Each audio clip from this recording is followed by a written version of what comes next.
Hey guys, welcome back to my channel.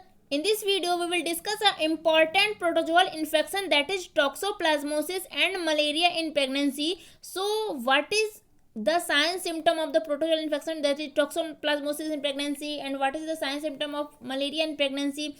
How they diagnose, how we can diagnose it, okay? And what is the mode of treatment? So let's start our discussion with the protozoal infection that is toxoplasmosis, जो कि काफ़ी important है and आपसे exam में भी पूछा जाता है, एमसीक्यू पॉइंट ऑफ व्यू से भी ये इंपॉर्टेंट है. इसकी जो फीलाइन स्टेज होती है ना, जो कैट्स की स्टेज होती है, ओके तो कैट्स की स्टेज होती है वो होती है फीलाइन स्टेज, एंड एक नॉन फीलाइन स्टेज होती है जो कि ह्यूमंस में पाई जाती है. एंड ये कैट फीसेस से इसका जो ट्रांसमिशन है ना, ये सबसे ज़्यादा होता है कैट फीसेस से, जो कैट के लीटर्स होता है ना, उससे ट्रांसमिशन होता है ह्यूमंस को. हम कहते हैं कि cats are not the best of the pets. Cats को नहीं पालना चाहिए इसी वजह से. वैसे तो डॉग्स की वजह से भी काफ़ी सारे इन्फेक्शन ट्रांसमिट हो सकती है, बट यस आपकी कैट अगर इम्यूनाइज्ड है तो अच्छी बात है. इफ़ किसी होटल में स्टे कैट घूम रही है तो वहाँ तो प्लीज़ आप खाना मत खाइए, ये मेरा एक पर्सनल एडवाइस है. एंड वुमेंस को पर्सनली जो ज़्यादा प्रॉब्लम होती है बिकॉज कॉन्जेनाइटल टॉक्सोप्लाज्मोसिस का रिस्क होता है, एंड ये इन्फेक्टेड मीट इंजेक्शन से भी हो सकता है. इन्फेक्टेड मीट इंजेक्शन भी हो रहा है. इन्फेक्टेड मीट अगर कोई खा रहा है तो उसकी वजह से भी ये आपको टॉक्सोप्लाज्मोसिस हो सकता है, इन्फेक्शन लग सकता है. Mother to child transmission of toxoplasmosis is progressive. ये प्रोग्रेसिव होता है. फर्स्ट ट्राइमेस्टर में ओनली 15% होता है ट्रांसमिशन, सेकेंड ट्राइमेस्टर में ये 44% हो जाता है, एंड थर्ड ट्राइमेस्टर में रफली ये 70% तक ट्रांसमिट होता है. विलियम ऑब्स्टेटिक्स की ये जो ट्रांसमिशन का जो इंसिडेंस है ये है, और ये अलग अलग बुक्स में थोड़े बहुत वेरी करते हैं. तो ग्रेजुअली ये इंक्रीज करता है जेस्टेशनल एज के साथ साथ. तो आपको पता है कि इफ फर्स्ट ट्राइमेस्टर में इन्फेक्शन जो फीटस को ट्रांसमिट होगा तो क्या होगा, फर्स्ट ट्राइमेस्टर में तो सबसे पहले ऑर्गेनोजेनेसिस को ट्रिगर करेगा, क्योंकि ऑर्गेनोजेनेसिस जो होता है ना वो बच्चे का वो फर्स्ट ट्राइमेस्टर में ही होता है, फर्स्ट 12 वीक में होता है. एंड इस टाइम पर ये कॉन्जेनाइटल माल फॉर्मेशन करता है, बट ये ज़्यादा जो सबसे ज़्यादा जो ट्रांसमिट होता है वो थर्ड ट्राइमेस्टर में होता है.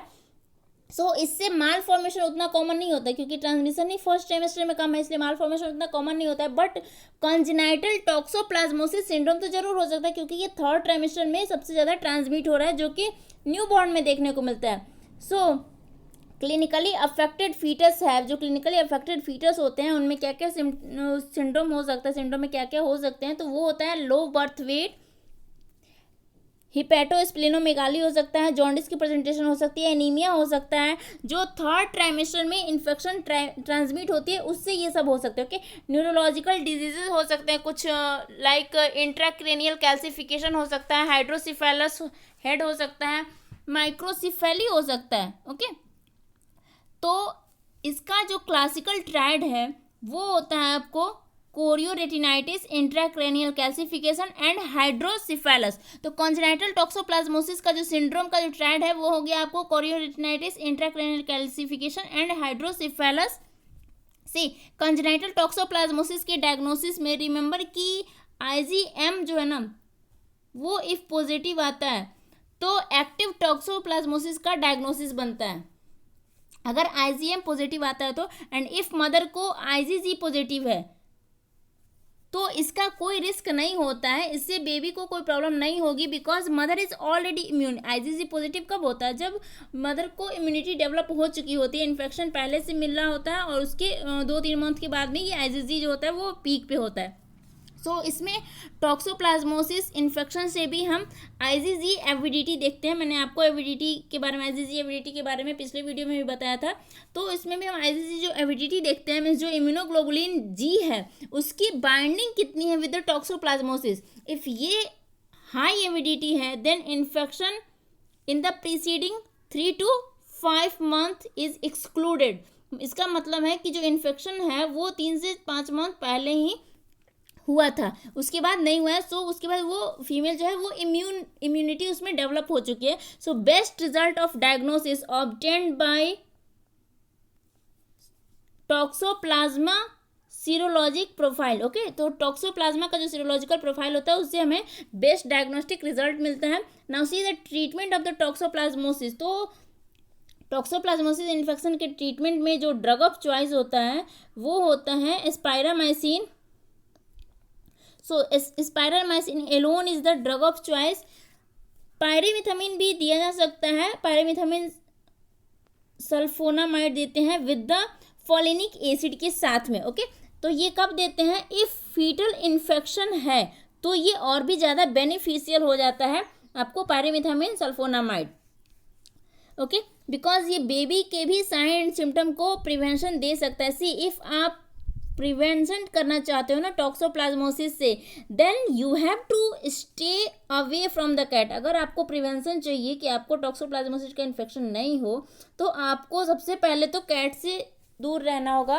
अवॉइड फीडिंग कैट्स रॉ और अंडर कुक्ड मीट. जो कच्चे मांस होते हैं फिर अंडर कुक्ड मीट होता है ना, तो वो कैट्स को नहीं खिलाना चाहिए. Keeping cats indoor.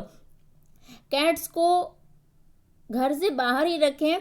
Cleaning all food preparation surface. जो भी फूड प्रिपरेशन सरफेस है उसको हमेशा क्लीन रखना चाहिए. Wearing gloves when changing cat litters. जब भी कैट के लीटर्स मीन्स कैट की जो फीसेस हैं उसको आपको डिस्पोज करना है तो उसके लिए ग्लव्स यूज़ कीजिए. And don't be careless specially when you are dealing with the cat faeces. जब भी आप कैट फीसेस से डील कर रहे हो तो उस टाइम में केयरलेस नहीं होना है आपको. You must clean all the food preparation surface. Food preparation surface को भी क्लीन रखना है. Washing of fruit and vegetable थ्रूली needed. जो भी फूड एंड वेजिटेबल्स हैं आपको वो सारे को आपको थ्रूली अच्छे से वॉश आउट करना चाहिए. रिमेंबर, मीट को हाई टेम्परेचर पर कुक कीजिए. ओके, तो मीट को हमेशा हाई टेम्परेचर पर कुक कीजिए. और इफ़ आप मीट ईटर हैं तो, और अवॉइडिंग फीडिंग कैट्स रॉ और अंडर कुक्ड मीट. मीन्स जो कैट्स जो होती हैं उनको अंडर कुक मीट जो होता है, रॉ मीट जो होता है, कच्चे मांस, वो नहीं देना चाहिए. Keeping cats indoor. कैट्स को हमेशा इंडोर रखना चाहिए, मीन्स घर से बाहर. Now see the next disease that is malaria in the pregnancy. See, malaria में हमेशा प्रेगनेंसी में बैड प्रोग्नोसिस ही होता है. इसमें higher maternal mortality, high maternal morbidity होती है. ओके, क्योंकि फल्मिनेंट हिपैटिक फेल्यूर, जॉन्डिस और साथ में high fever, hyperpyrexia, foetal death, ये सब होना काफ़ी कॉमन होता है ना मलेरिया के केसेस में. तो इसमें जो प्रेगनेंसी में जो मलेरिया होता है उसका बैड प्रोग्नोसिस होता है. तो pregnant women have increase susceptibility. Pregnant women का ना ससेप्टिबिलिटी बहुत ज़्यादा इंक्रीज कर जाता है to the malaria. See, variant 2 chondroitin sulphate A. Variant 2 chondroitin sulphate A जो एंटीजन है, जिसे हम वार-CS-A के नाम से भी जानते हैं, ये एंटीबॉडी फॉर्मेशन करता है. एंड इस एंटीबॉडी फॉर्मेशन की वजह से इन्फेक्टेड जो एरिथ्रोसाइट्स हैं प्लासेंटा में इंट्राविलस स्पेस में जो होता है ना वो एक्यूमुलेटेड होने लगते हैं. Infected erythrocyte in the placenta accumulation होने लगता है इसका. तो ये जो एंटीजन एंटीबॉडी कॉम्प्लेक्स इंट्राविलस स्पेस में जो एक्यूमुलेट होता है, जो इन्फेक्टेड एरिथ्रोसाइट है जो एक्यूमुलेट होते हैं इंट्राविलस स्पेस में, जो विलाई होते हैं ना उसके बीच में जो एक्यूमुलेट होने लगते हैं, जमा होने लगते हैं, तो इसकी वजह से एक पिक्यूलियर चीज़ देखी जाती है, that is pregnancy specific malarial immunity और एंटी मलेरियल इम्यूनिटी. तो एंटी मलेरियल इम्यूनिटी देखी जाती है एंड इसके वजह से लोकलाइज्ड इम्यूनिटी तो हो जाती है पेशेंट में, बट ये बेनिफिशियल है या नहीं ये कहना मुश्किल होता है. बट रिमेंबर कि ये लोकलाइज्ड इम्यूनिटी प्लासेंटा में वार-2-CS-A एंटीजन की वजह से होती है. ओके, इस एंटीजन की वजह से होती है. ना उसी मलेरिया इफ प्रेगनेंसी में हो जाए तो फीटस में क्या क्या प्रॉब्लम हो सकती है. तो अगर प्रेगनेंसी में होता है तो इसमें फीटस में या तो फीटल एबॉर्शन हो सकता है, स्टिल बर्थ हो सकता है, प्री टर्म बर्थ हो सकता है. एंड प्री टर्म बर्थ की वजह से क्या होगा, लो बर्थ वेट होगा, बेबी का वेट जो होगा वो कम होगा. बट कंजेनाइटल मलेरिया होने का इंसिडेंस लेस देन 5% होता है. बच्चे को कंजेनाइटल मलेरिया होने का इंसिडेंस ये काफ़ी कम होता है. ये आपका MCQ है. एंड डायग्नोसिस के लिए थोड़ा डिफरेंस है एडल्ट में जो आप पढ़ते हैं उससे एंड मेडिसिन में पढ़ते हैं उससे, कि thick and thin film are still the best method. Thin and thick film जो होता है ना ये अभी भी बेस्ट मेथड है to see the malarial parasite and malarial specific antigen use. Malarial specific antigen use किया जाता है for the rapid diagnostic testing. It's non specific in pregnancy. ये जो है ना मलेरियल स्पेसिफिक एंटीजन टेस्ट ये प्रेगनेंसी में स्पेसिफिक नहीं. प्रेगनेंसी में अभी भी थिन एंड थिक फिल्म को ही यूज़ किया जा रहा है. अभी भी ये भी बेस्ट डायग्नोसिस है मलेरिया का. Now see the treatment. तो ट्रीटमेंट से पहले मैं आपको बता दूं कि anaemia is usually seen in a pregnant woman. Anaemia देखा जाता है प्रेग्नेंट वुमन विथ मलेरिया। अगर किसी को प्रेग्नेंट वुमन है और उसको मलेरिया का इन्फेक्शन होता है देन उसको एनीमिया भी साथ में प्रेजेंट होगा,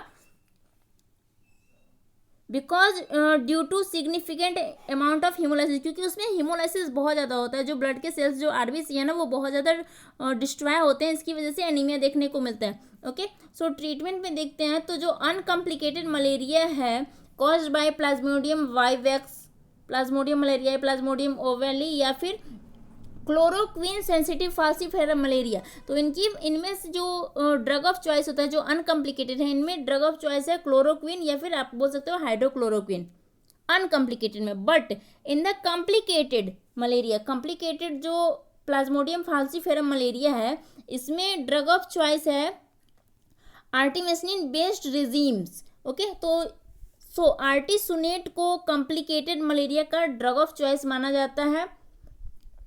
and see if chloroquine resistant Plasmodium vivax है, क्लोरोक्विन रेसिस्टेंट प्लाज्मोडियम वाइवेक्स है, देन हम मेफ्लोक्विन भी दे सकते हैं। Okay, so in the next video we will discuss HIV in the pregnancy. Okay, so if you have not subscribed my channel yet then kindly do subscribe it and click on the bell icon so that notification of my upcoming video reaches you. Okay, thank you.